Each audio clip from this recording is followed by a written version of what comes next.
your back means from your spine, from here, right through to your tailbone. So you just do real little arches, like cat arches, just up and down. And you think of your whole spine. So you do 5 real little ones. When you've done 5 real little ones, you just go straight into just a fraction further, about halfway of how far you reckon you could move. Just little ones first, so what you're thinking about is lots of blood, fluid in your spine, warming up, blood in your spine. Then you go to about roughly 3/4. And you just nice and smooth. When you go arch down, don't overdo it. Just think of yourself relaxing and your belly button touching the floor and your neck. Don't strain your neck or your tailbone. Same when you go this way.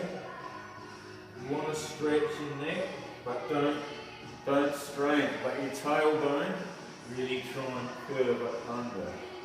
So when you've done 5 little ones, 5 halfway, 5 at 3/4, by then your spine's plenty warm enough to just stretch up.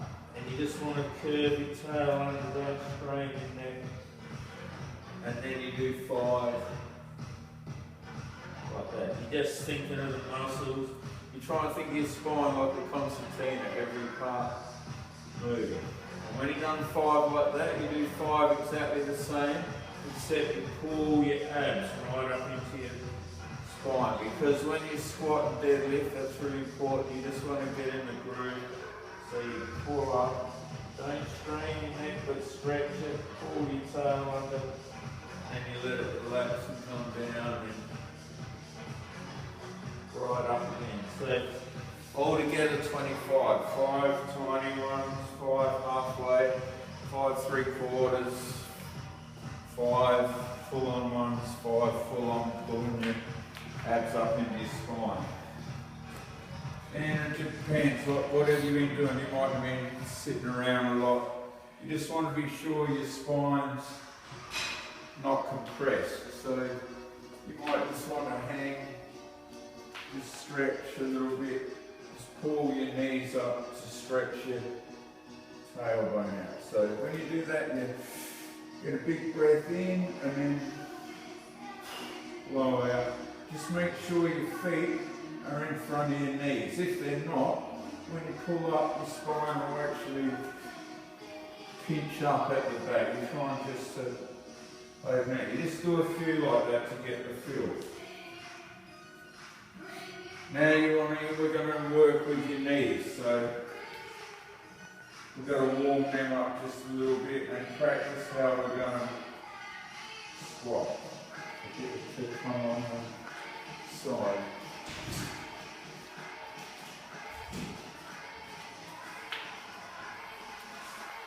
So,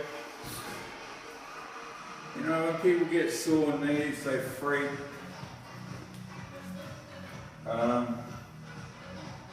When they got no idea, people tell them, oh, you're not allowed to squat, you're not allowed to do this, you're not allowed to deadlift, you're not allowed to lunge.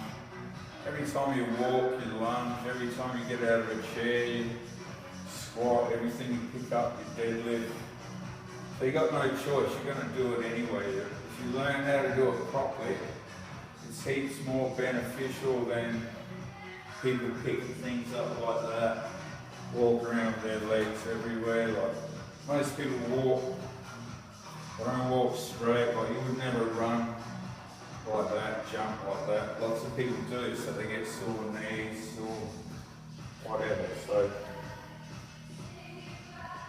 the only way you're never going to squat, deadlift, is if you put yourself in a cast from here down, and you're absolutely useless. So it's funny, people come in, they sit down in a chair, and they say, oh, I'm not allowed to squat. They never get out of the chair. So, but you're going to do it in a way that's good for you. And that's going to get your knees healthy. If you don't get blood flow, your knees will never heal properly.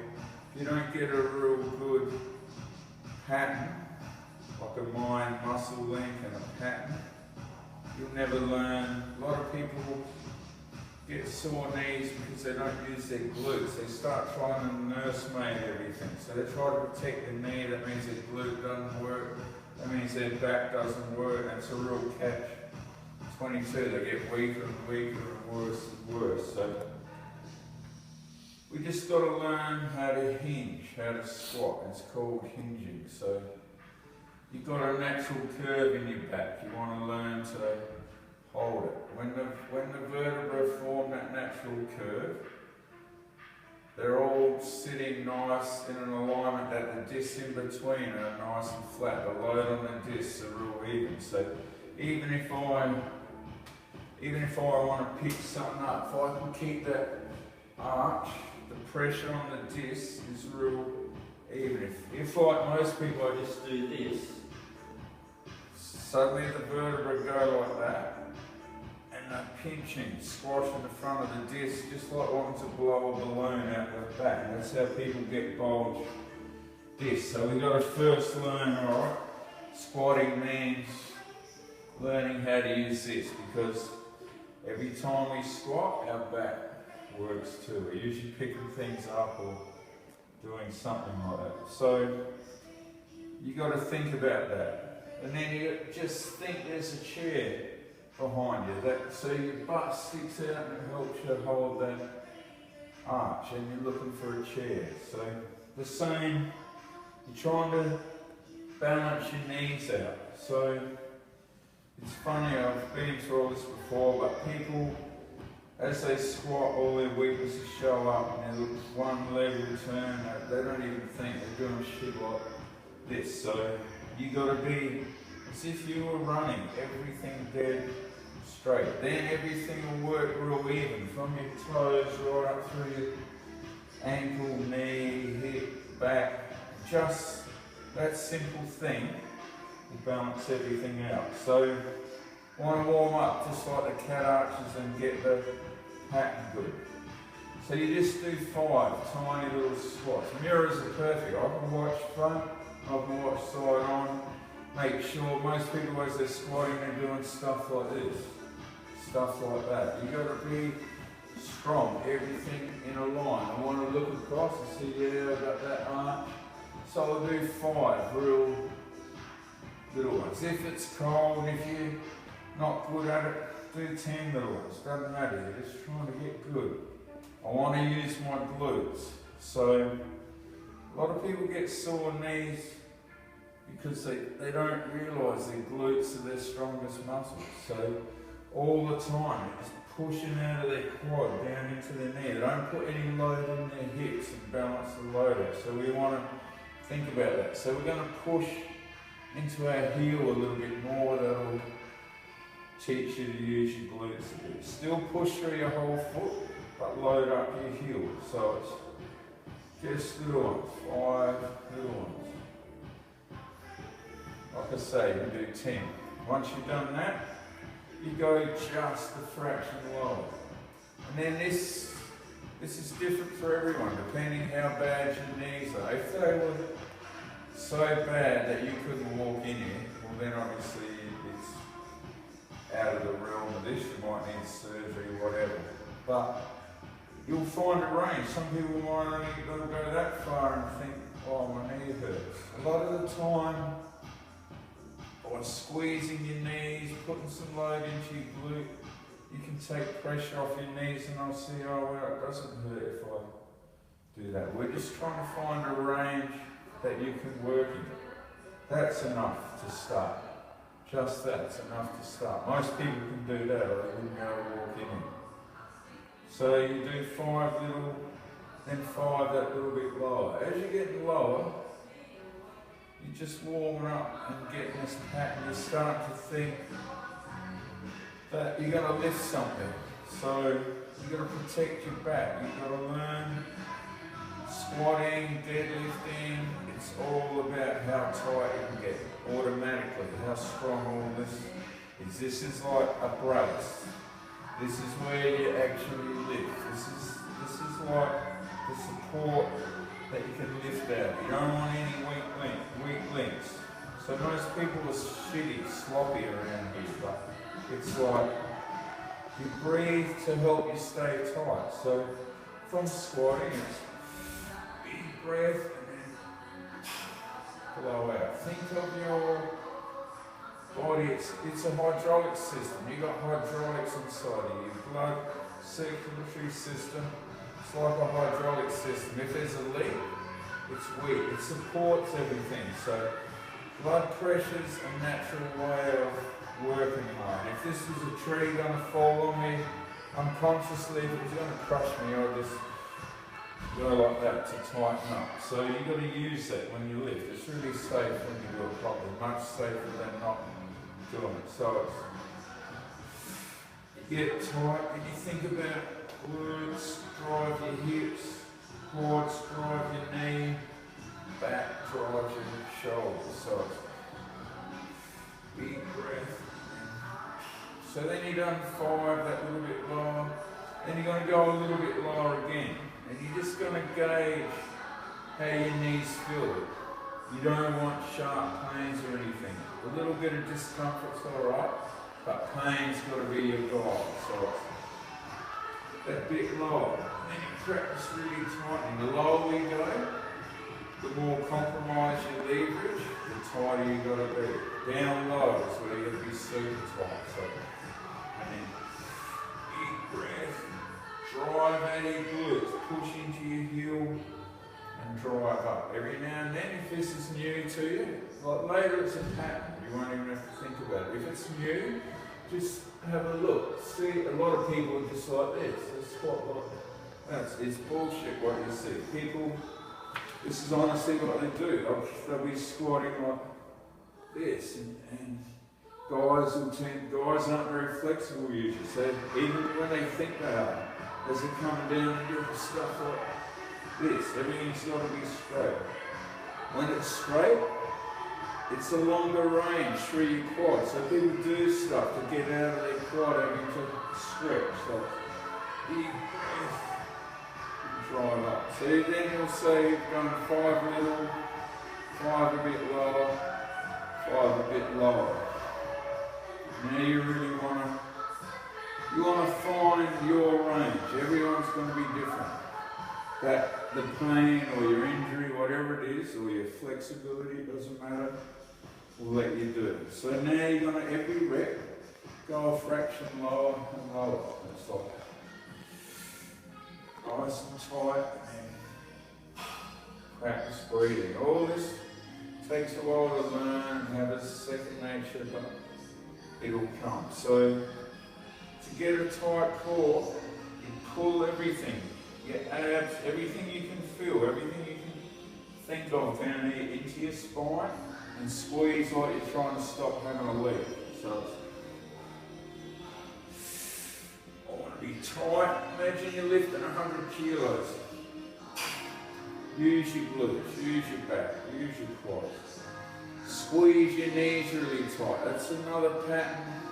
The average person's sloppy.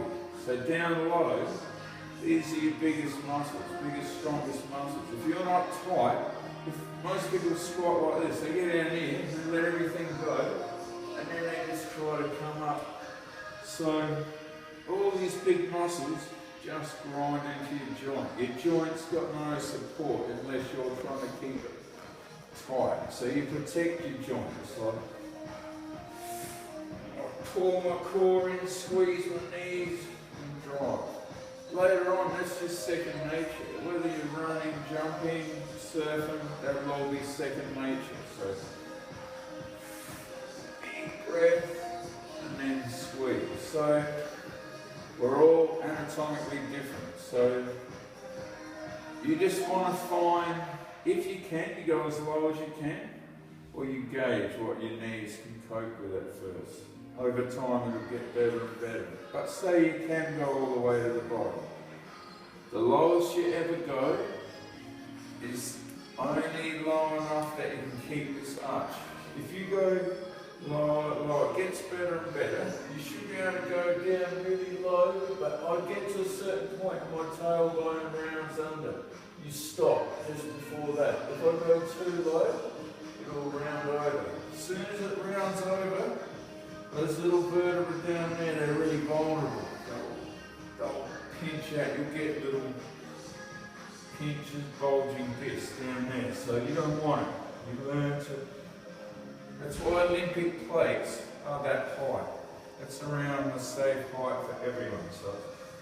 And then you keep that arch and stop where that is. If that was a plate, it's around Olympic plate and up here.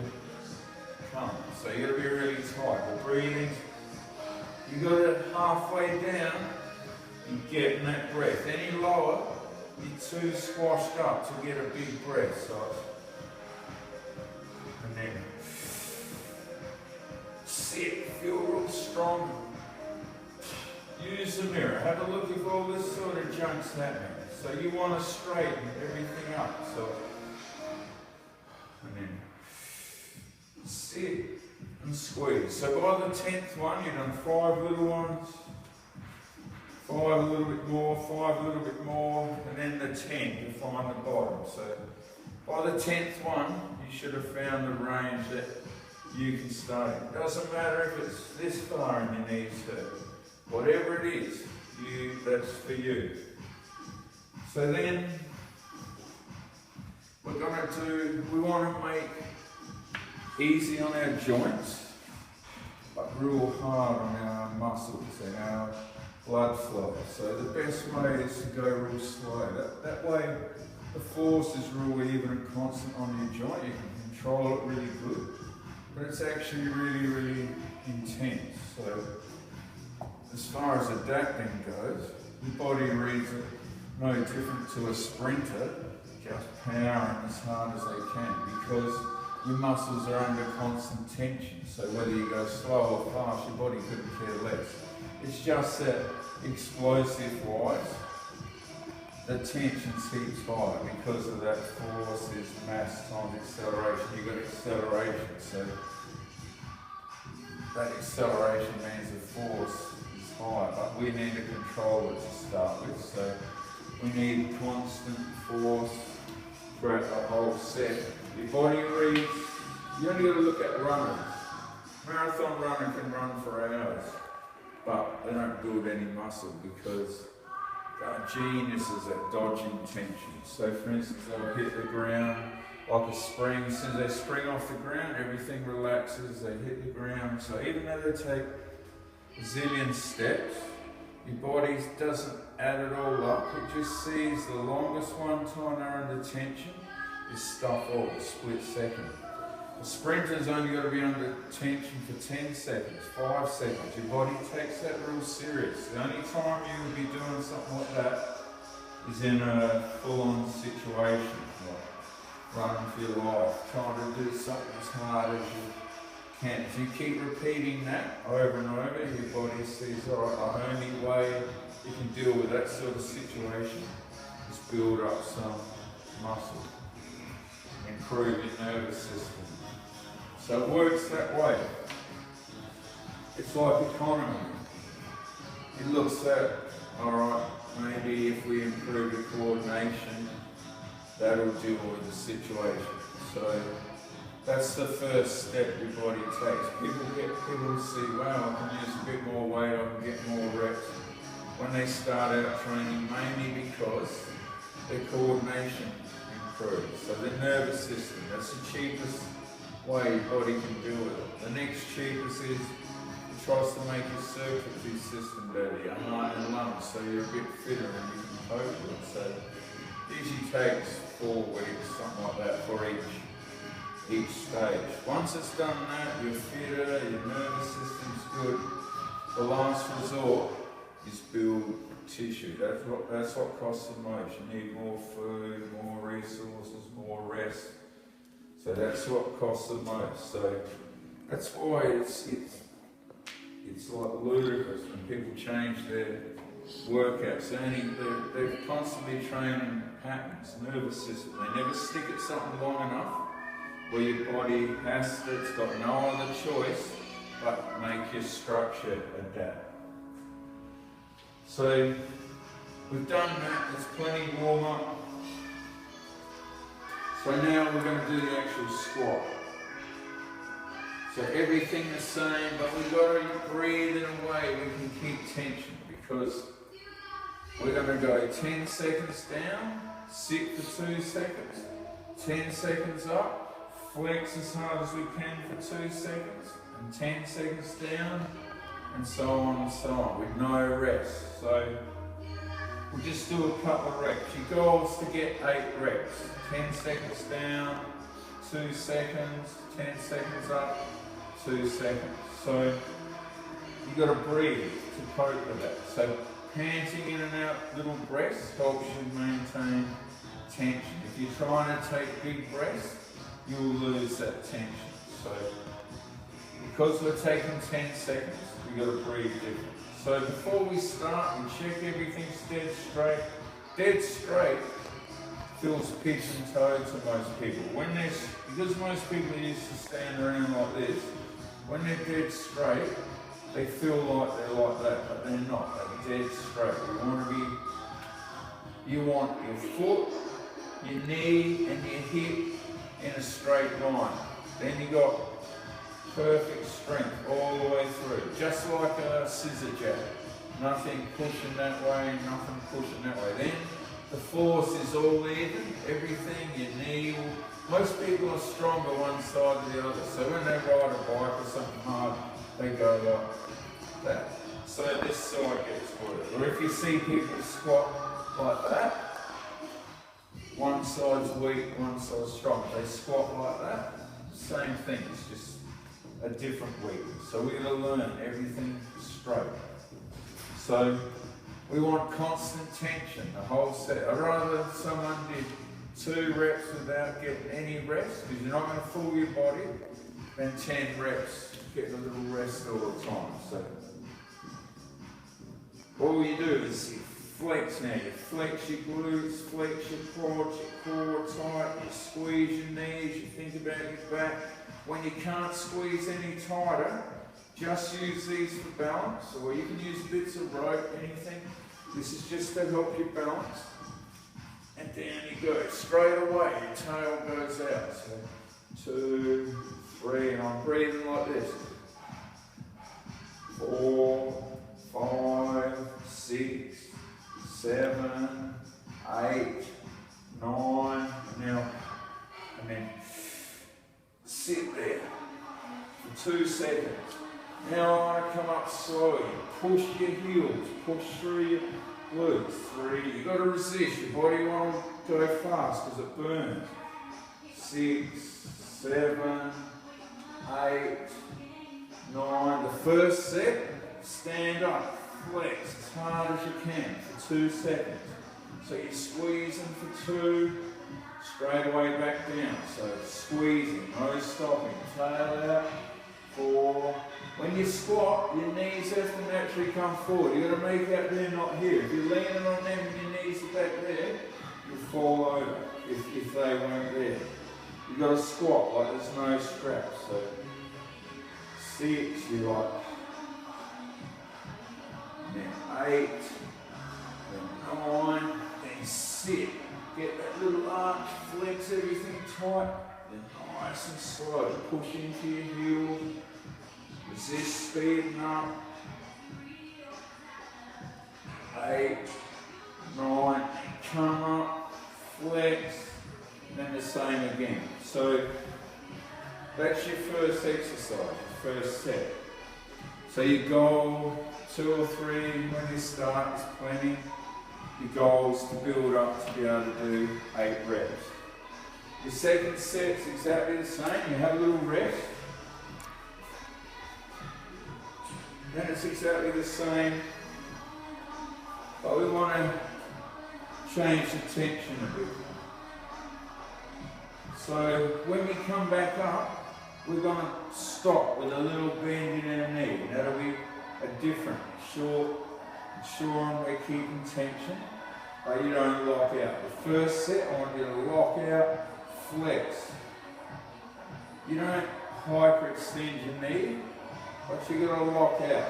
It's all this stuff, squat with soft knees, press with soft knees, it's dribble. There's people that never lifted anything. You can't work hard. And again, in nature, if I wanted to push something as hard as I can, I'm not going to stand everything soft. If I'm braced, locked out, that's the strongest I can be. Olympic lift doesn't count till you're locked out. You've got to lock out. So it's a powerful signal.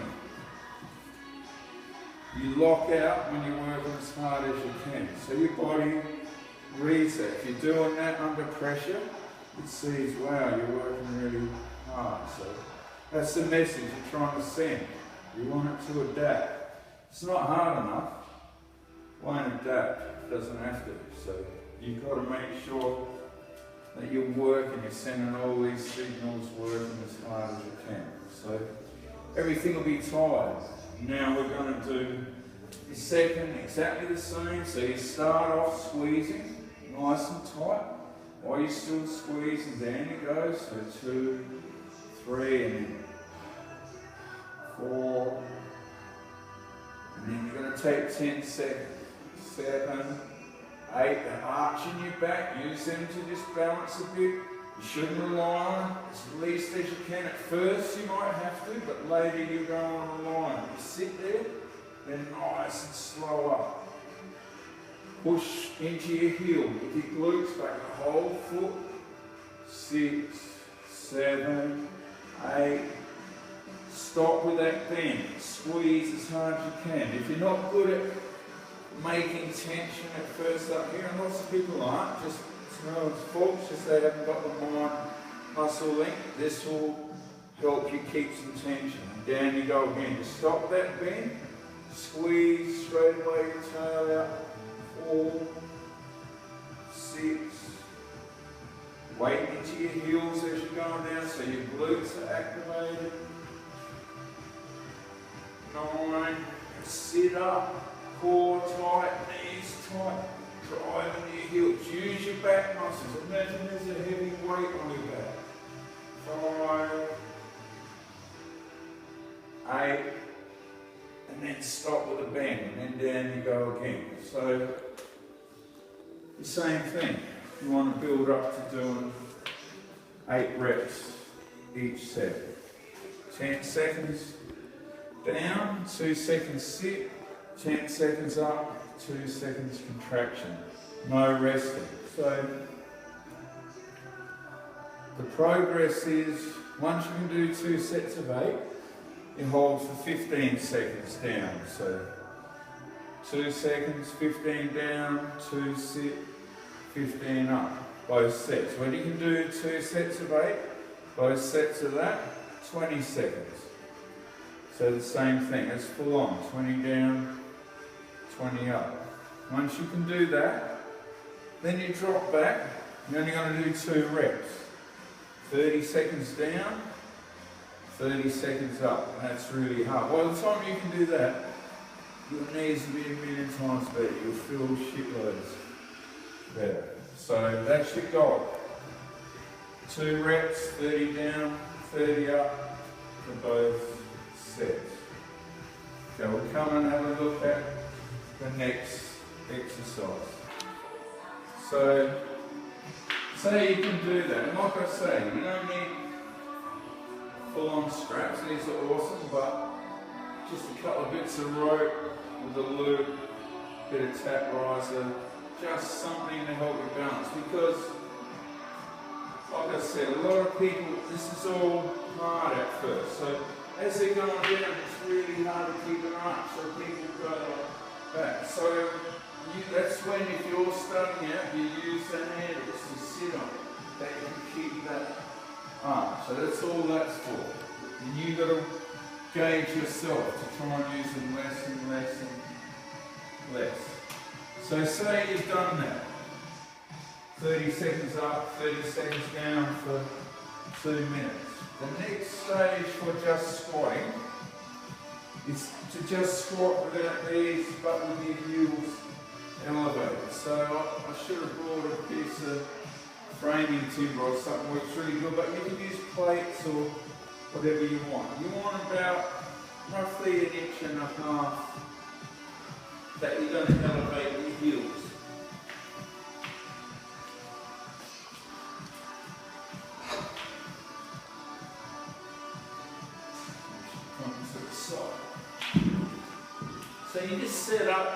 So a bit of frame and timber about that long, it can be like 4 inch, don't have to be 6 inch or anything, and about 1.5 inches is good elevation work, and that works you a little bit. What it does is it throws the load into your quads a little bit. So by then your knees are a lot stronger and the pattern's set in that you're going to use your glutes. You're still going to focus on your glutes, but it's going to throw more load into your quads, and that means a little bit more load on your knees.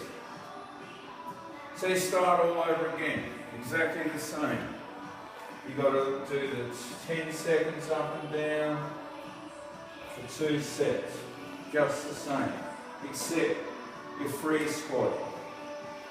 So until I see people can do all this perfect, there's no point getting any weight on your back. There's no point deadlifting anything. Most people are trying to lift things, they haven't got a clue. They can't breathe, they don't know what muscles they're trying to use.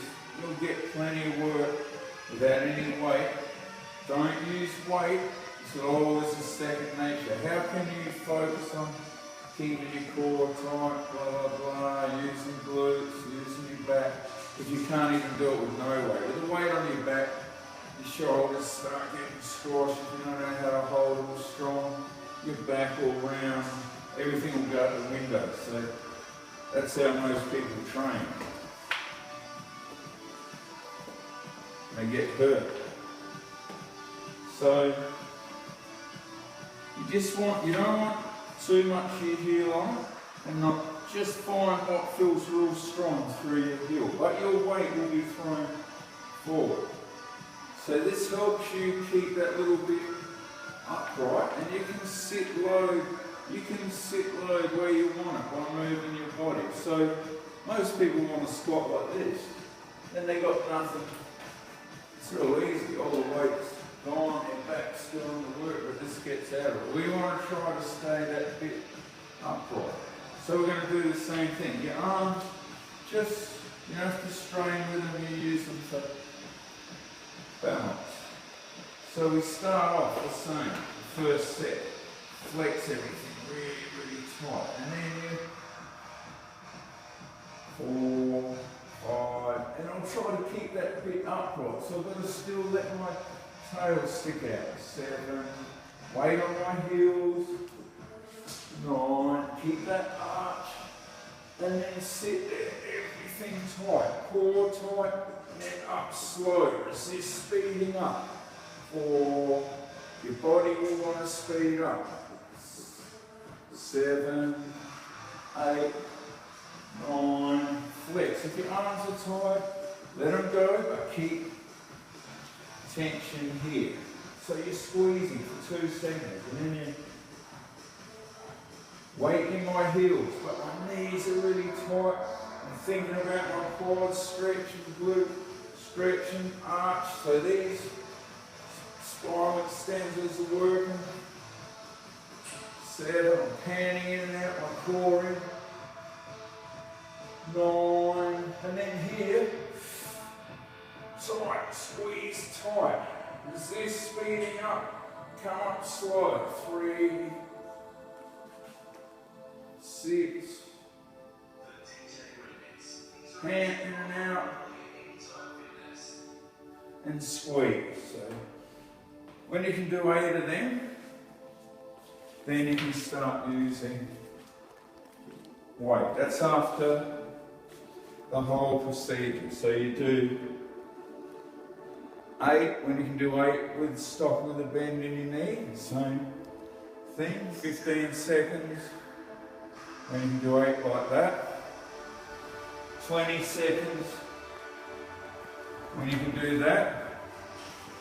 2 reps for 30 seconds. And then you start using weight. That's something completely different. You can get an awesome leg workout without the weight for now, just doing that. Plus we're going to put some deadlifting in. It's a much better way to load up your knees, get them really strong without too much pressure. So Go up, I want to use the leg press.